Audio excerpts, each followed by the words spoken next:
వాక్యము చదివినప్పుడు యేసుక్రీస్తును నమ్మిన వారి వలె చదవాలి, రక్తము చేత కడిగిన వారి వలె చదవాలి. ఒక స్త్రీ ఉండేది, ఒక పెద్ద బంగ్లాలో చాలా ధనవంతుల దగ్గర పనిచేసేది. అయితే వీరందరూ కూడా విదేశాలకు వెళ్ళిపోయే సమయం వచ్చినప్పుడు నీవు చేసిన సేవకు బట్టి నీకు థ్యాంక్స్ చెప్తున్నామని చెప్పి ఒక పత్రం ఆమె చేతిలో పెడతారు. కొంతకాలం గడిచినప్పుడు ఆమె అనారోగ్యంకి గురైపోతుంది. ఆమె దగ్గర ఇంకా డబ్బులన్నీ అయిపోతాయి.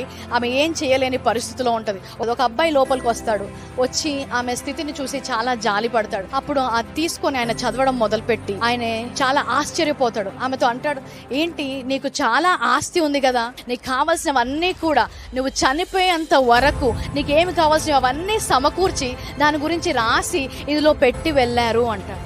ఆమె ఆశ్చర్యపోతుంది. ఆమె ఆశ్చర్యపోయే ఒక మాట అంటది, ఏంటంటే అవునా, నాకు ఇందులో రాసుంది అర్థం కాదు కదా, అందుకే నేను దాన్ని అనుభవించలేకపోయాను అంటారు. చాలా మంది విశ్వాసుల జీవితంలో కూడా అంతే. యేసుక్రీస్తు వెళ్ళిపోయే ముందు ఎన్నో వాగ్దానాలు మనకి ఈ వాక్యంలో పెట్టి బైబిల్లో పెట్టి ఆయన వెళ్ళాడు. అనాథగా వదిలేసి వెళ్ళిపోలేదు. కానీ చాలా మంది అందులో ఉన్నది చదివినా మాకు అర్థం కాలేదు అని అందులో ఉన్న ఏ వాగ్దానంలో కూడా నడవలేకపోతున్నారు.